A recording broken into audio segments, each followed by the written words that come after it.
Bonjour à tous, aujourd'hui une nouvelle vidéo avec Ding Liren avec les pièces blanches contre Carlsen avec les pièces noires. Donc une très belle partie, vous allez le voir de la part de Ding. Donc c'est deux champions du monde qui s'affrontent ici. Le champion du monde actuel Ding Liren en 2024, là où je vous parle, au moment où je vous parle plutôt. Et Carlsen, 16 fois champion du monde, donc c'est magnifique. Mais dans cette partie, vous allez le voir, Ding va prendre l'ascendant sur Carlsen. Donc assez parlé, c'est parti, on commence la partie. Donc Ding a les blancs, il envoie des 4. Carlsen qui répond E6, donc il veut potentiellement sur E4 transposer, E4 transposer dans une française qui est une de ses ouvertures. Il joue beaucoup d'ouvertures, Carlsen. Ding qui refuse. Alors ici, je crois que c'est un rapide, si je ne dis pas de bêtises, ou un blitz. Non, il me semble que c'est un blitz 5 plus 3. Je l'ai vu en réel. Donc c'est un blitz 5 plus 3 dans cette partie. Donc c'est pour ça que Carlsen va faire quelques erreurs dans cette partie, vous allez le voir. Et donc sur C4, joué par Ding Liren, au lieu de jouer des 5 et de retransposer dans un gambit dame, Carlsen qui va nous jouer un truc très intéressant, F5. Alors l'ordi dit que c'est une imprécision, certes, alors l'idée du coup ça s'appelle la hollandaise. L'idée c'est de contrôler la case de 4. Moi-même je la joue. Alors, l'avantage c'est de contrôler la case de 4. Les inconvénients c'est que le pion F part à l'assaut. Donc cette diagonale elle peut être un petit peu affaiblie à des moments, ou celle-là également, sur le roc. Donc ça affaiblit les diagonales blanches et les cases blanches un petit peu autour du roi. En plus, c'est pas forcément un coup comme D5 par exemple, qui libérerait par exemple la case D7 pour le cavalier. Donc c'est vraiment quelque chose d'assez tranchant. Si on joue F5, c'est que vraiment on veut jouer pour le gain. Alors c'est une impression plus 0,8 pour les blancs. Faut connaître les lignes. Après voilà, ça se joue. Alors ça se joue pas beaucoup à haut niveau, mais c'est tout de même jouable à notre niveau. Vous voyez, plus 0,8. Les noirs vont devoir être très précis face à un adversaire préparé, mais en général en pratique ça devrait passer. Donc après F5, G3, Carlsen, Ding qui veut placer son fou en fianchetto. Cavalier F6, il se développe, fou G2, développement normal D5, je passe rapidement. Donc ici par contre je vais m'arrêter parce que du coup cette décision D5 c'est très important. Alors plus 0,9 d'après l'ordinateur, hein. Ici l'idée c'est vraiment de prendre le centre, d'occuper le centre, de jouer ensuite avec C6, d'avoir une très forte structure ici et une très belle case en E4 pour notre cavalier. Ça réduit également la diagonale en jouant D5, vous voyez on tape plus tout de suite sur le pion B7. Donc on va avoir une structure très solide sur case blanche, un très fort contrôle de la case E4, mais au prix toujours des diagonales blanches ici au niveau du roi. Donc ici, potentiellement, surtout cette diagonale qui est un petit peu affaiblie, le roc en général avec l'absence du pion F. Mais il y a aussi d'autres inconvénients. Alors en général, les diagonales sur le roc sont pas si importantes que ça. Ce qui est plus important, c'est ce mauvais fou de case blanche des noirs qui va poser problème toute la partie parce que pour l'instant il est un peu enfermé. Si on le met là, il va être enfermé. Si on le met là, ça peut être une option. Sinon, il peut aussi passer par fou D7, fou E8, fou H5 pour venir par exemple s'échanger contre un cavalier qui est en F3. Et pourquoi le cavalier vient en F3? C'est pour viser la case de 5. Donc, avec ces coups D5 et F5, on lâche du coup la case de 5 et on a un mauvais fou. Mais on a un très bon contrôle de la case de 4. On va pouvoir potentiellement attaquer le roc blanc, vu que maintenant les blancs vont pas faire grand roc à cause de l'avance de leur pion. Cavalier F3, donc on se développe. Alors là, Carlsen aurait peut-être pu prendre, mais du coup, ça rouvre la diagonale. Et on a toujours le problème de ce fou et de la case de 5. Donc par exemple, sur prise en C4, les blancs pourraient jouer cavalier E5, menace de regagner le pion. On peut pas jouer B5 à cause de la tour en prise. Et en plus, on aura toujours le mauvais fou. Et une moins bonne structure, on aura perdu le centre. Donc c'est pas une bonne option de prendre en C4. Fou D6 a été joué par Carlsen. Il veut compenser à contrôler la case E5. Fou F4, joué par Ding Liren. Donc l'idée, c'est, alors certes, tu me doubles les pions, tu me détruis un peu la colonne G sur le roc, mais tu me renforces grandement la case de 5. Défi accepté par Carlsen qui échange les fous. Prise, petit roc, cavalier C3. Donc là, il se développe, lui il vient mettre de la pression au centre. C6, il renforce sa petite structure. Vous voyez, on a la petite structure comme ça. Le souci maintenant, c'est toujours la case de 5 et le fou qui va potentiellement pouvoir passer comme ça. E3, Ding qui vient consolider un peu cette structure. Le pion D4 qui vient renforcer et surtout le pion F4 qui pourrait être attaqué potentiellement comme ça. E3, B6, Carlsen qui veut placer son fou ici. Cavalier E5, il vient commencer à taper les faiblesses. Fou B7, le fou qui vient finalement pas en A6 pour taper C4, mais qui vient plutôt défendre le pion C6 pour jouer cavalier D7 ensuite, et essayer d'échanger le fort cavalier contre un cavalier passif, ou alors cavalier FD7 potentiellement, mais celui-là serait plus logique pour le développement. Tour C1, la tour qui vient se placer sur la colonne, cavalier BD7, comme je vous l'ai dit, dame A4, la dame qui se développe, cavalier prend 5, F prend. Donc, certes, Carlsen a réussi à éliminer un cavalier, mais il a toujours le problème de son mauvais fou, et son cavalier a pas trop de cases. Pour l'instant, il a toujours la case de 4, c'est pour ça qu'il y vient dessus, mais sur une poussée F3, et c'est ça qui va lui causer problème dans la partie, ça pourrait être intéressant. Alors F3 ici n'est pas un coup à cause de dame H4 échec, la dame commence à rentrer sur le roc. Par exemple, je vous montre un exemple. Bon, roi F1, il y a dame F2 mat, roi E2, il y a dame F2, et puis mat encore une fois.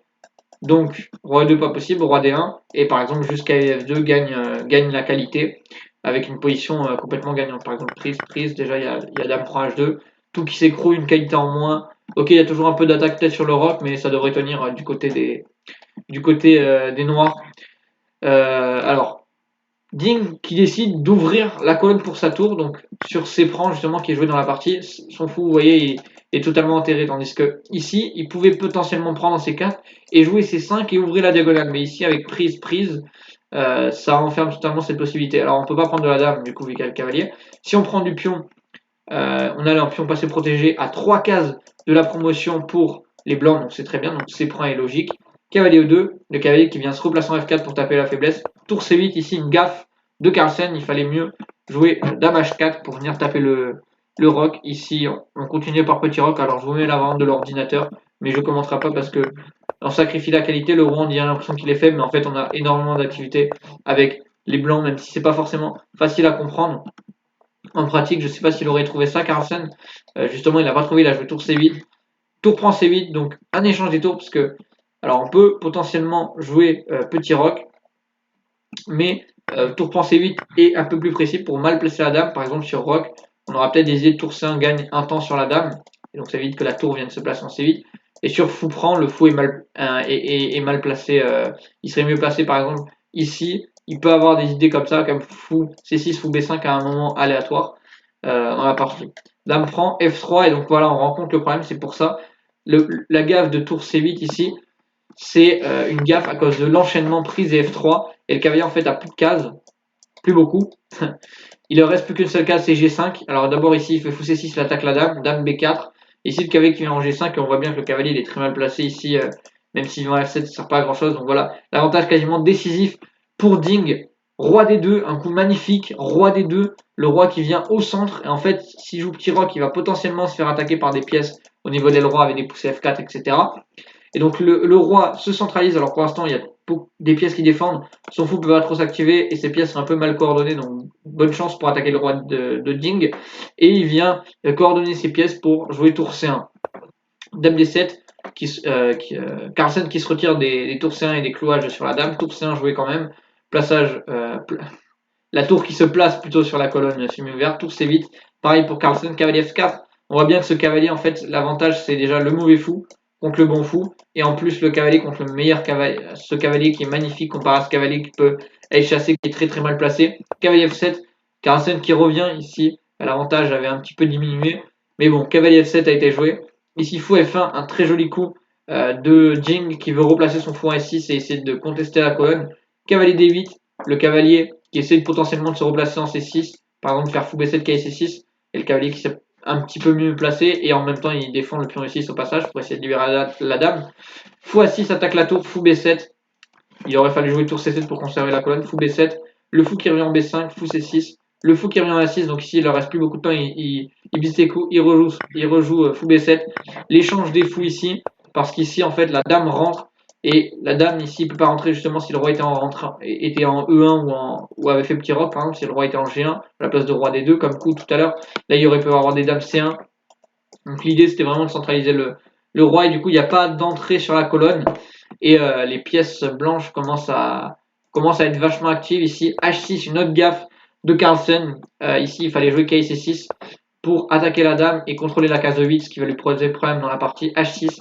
Le problème c'est dame E8, roi H7, cavalier G6, et ici en fait les pièces noires sont trop éloignées du roi, donc ici il va falloir sacrifier la dame. Alors je ne vous montre pas la variante, mais il y a trop d'attaques en fait sur le roi noir, Et donc, si les noirs veulent s'en sortir, ils vont devoir donner leur dame. Alors ici, ils jouent dame C4, mat en 16 d'après l'ordi, je vous le montre pas, ça sert à rien. Cette digression ne servirait à rien. S'il fallait jouer dame C6, alors on peut pas prendre en D8 à cause de roi prend G6, déviation de la dame. Et là, on n'a plus rien, la finale est égale ici. Donc ici, sur dame C6, il fallait faire cavalier F8, roi G8. Et maintenant, juste on mange, il n'y a toujours pas de contre-jeu au niveau de notre roc. On pouvait même venir en D7 faire un échec et essayer de mater le roi, mais pour l'instant, le cavalier défend, la dame cloue un petit peu, après cavalier D7, cloue un petit peu le cavalier et gêne la progression des blancs. Donc bon, de toute manière, sur dame C6, on pouvait faire cette variante, et pas cavalier D7, dame prend D8, on avait une pièce de plus, et on a toujours des découvertes qui peuvent faire très très mal, par exemple H4, H5, par exemple si les blancs se laissent faire, H4, H5, cavalier G6 échec, là déjà c'est mat, et là aussi c'est mat, grâce au pion H, c'est pour ça que j'ai avancé mon pion pour contrôler là, et que la dame contrôle. Donc vous voyez, c'est pour le danger en fait qu'il y a pour le roi noir, ici dans cette position. Dame C4 joué par Carlsen, il a plus beaucoup de temps. Cavalier F8, une séquence très précise trouvée par Ding qui vient gagner un pion. On voit ici, alors ici il pourrait gagner la pièce, c'est toujours possible, mais il préfère venir gagner un peu de temps et jouer cavalier E7, menacer mat. Dame B4 échec, et en fait ici c'est imparable, quasiment le mat, il va falloir donner la dame. Donc dame B4 échec, Carlsen qui tente les échecs, mais Ding en fait qui a tout vu ici, il va partir avec son roi. Et puis finalement après roi H3, il n'y a plus d'échecs sur le roi. Et donc ici, victoire des blancs qui menace dame G8, et c'est imparable, il faut juste donner la dame. On va bouger le cavalier, mat en G8, c'est imparable. On peut également jouer, non pardon, sur H5, il y a toujours dame prend H5 grâce au cavalier. Donc ici c'est une très belle position finale, après roi H3, le roi qui s'est fait harceler, on a reperdu les pions, le pion qu'on avait gagné, mais on a une position gagnante avec ce tandem dame cavalier qui vient à l'attaque du roi, tandis que la dame, le cavalier ne sert pas à grand chose ici, la dame est totalement éloignée de son roi qui est seul et qui va se faire mater. Donc ici, que retenir de la partie? Alors l'erreur de Carlsen, alors dame C4, bon, sa position était déjà très difficile ici, avec plus 8, donc dame C4 je la considère pas vraiment comme une erreur, même si il aurait fallu jouer dame C6 et donner, après la suite que je vous ai dit, gagner une pièce, c'est pas naturel en pratique, il préfère plutôt jouer dame C4 et voir tour C8, donc c'est l'enchaînement, une fois que la dame se retrouve là, il y aura plus d'idée de dame H4 pour venir taper le pion en F2. Et par exemple sur tour prend C8, fou prend C8, je pense qu'il faudra peut-être continuer par fou prend E4 potentiellement. Des prends et cavalier F4, on voit notamment que le cavalier en fait c'est un scénario de cavalier contre mauvais fou. Ce fou pour l'instant, la partie vient là pour l'instant, mais c'est pas tout de suite le cas. Ce fou va être mauvais. On peut taper le pion en E6 et on va pouvoir tranquillement améliorer notre position. On va avoir une très bonne position à cause de ce pion et ce cavalier qui est très bien placé et ce mauvais fou. Donc un avantage stratégique. Donc sur dame prend, du coup, on n'a plus les idées de dame H4 qui vient de taper le roc. Et dernière gaffe, H6. Bon, ici, il fallait jouer cavalier C6. Alors ça, c'est trouvable. Mais H6 avec une crise de temps, c'est logique. On se libère vite une case de fuite. Mais ici, avec la séquence de coups très précise où le cavalier et la dame viennent s'infiltrer. Et justement, c'est à cause de H6 qui donne la case G6 au blanc que Carlsen a perdu. Donc si je vous remets la position de fin, une très belle position. En tout cas, merci beaucoup d'avoir regardé cette vidéo. J'espère qu'elle aurait été pédagogique pour vous. J'espère que vous aurez appris quelque chose. Et il faut voir du coup que Carlsen n'est pas imbattable, hein, même en blitz ou en lent ou quoi que ce soit. Même les de bons joueurs peuvent les gagner. Donc ici, Carlsen qui a fait 87% de précision contre 96 pour Ding. En tout cas, cette vidéo, j'espère qu'elle vous aura plu, que vous aurez appris des choses, que la pédagogie aura été intéressante. Je vous souhaite une bonne journée. Salut à tous. Ciao, ciao.